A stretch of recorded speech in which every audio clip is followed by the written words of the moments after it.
I'm going to take everyone through some updates we have for summer systems as we head into 2021. Some of these will hopefully last for future summers as well. So if you're in the future, this is helpful, I hope. Due to COVID, we know we've had to react in different ways and change a lot of our systems. Some of this was decided in the spring. A lot of it is to do with having less regional offices now and trying to centralize everything.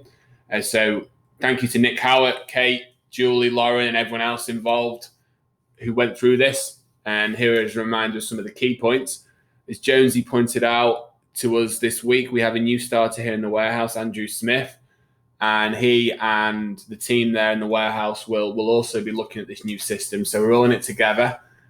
Key part is what you do after you've made your orders on Configure, which hasn't changed at all. It's how you communicate with the warehouse team. Instead of that longer email we've had in the past, you now simply go to your tracker. Here's one that Ollie Sharp has already done for a May 24th camp. And you would simply check the box in here and the inventory FedEx number will be put in there for you to track if you want to by the warehouse team. The middle column is explained in this help document, which I hope everyone can go through the first time they do this so they fully understand it.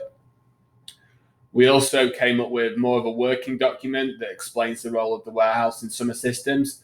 So have a look at that document when you can.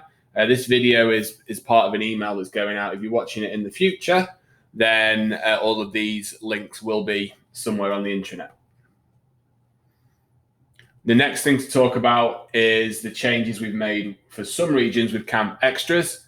If you are in Texas, Chicago, Kansas, or if you're Denver and you're running a Wyoming or New Mexico camp, then, excluding a Wyoming and a New Mexico camp, this is the form you would use to place your extras by 9 a.m. in your local time zone on a Tuesday. Every other region, you're still doing it yourself the way you always have, and that's mainly because of the geography. Baltimore orders should be sent out by the Providence office. Make sure you understand how to use that form. The summer spreadsheet that we used to have had a lot of different information on different tabs. We've consolidated some of that, simplified it, and we've added 2 tabs here, car tracking and hotel tracking, to each regional camp tracker. So that's where you go to list that information each week. Host family rebate cards are no more. Instead, as we've told people previously, I'll be getting all the codes together and organizing them by region, and I'll get more on that out in the following few days. We've also consolidated and simplified a lot of the directors pack information to help everyone. Thanks to Kate for all the help on that one. This is just an example of when you go in to print off your directors packs. It looks a little bit different. You do have 2 registers. We've got a COVID register if you need temperature columns, and we've got our normal register. Check-in is now done through the register itself in terms of a parent initialing the moment they come to camp. All of this is explained in a lot more detail on the intranet, as always. No plan yet for service or social security numbers, so won't waste time in this video on that. Activity Hero is a site we are using that's really useful. I know I keep mentioning this, but please, please, please use this form if you're cancelling, closing, or simply moving a camp. I've added that recently. We want to make sure that people who are going to their site to register, and there are a ton of them, are seeing the correct information in terms of the camps we have available. It's an absolute ball ache for all of us if that's not up to date. So you can do this, and I know a lot of people have already. That'd be much appreciated. All right, so there are all the updates and changes right now. In terms of your go-to resources that everyone should be using as much as possible, this is the Summer Systems Manual. Me and Kate have been through it. We've tried our best to make it as up-to-date as we can. As I said, there's a lot of moving systems and reactions every day. So go to this, and hopefully that's your first resource as you head into the summer. Second one, as it always should be, is the intranet. This is the home page here, with the 3 pages in particular, Summer Systems for Camps. That's me on the beach, but look, I've got a laptop because I'll be there throughout the summer helping everyone as well.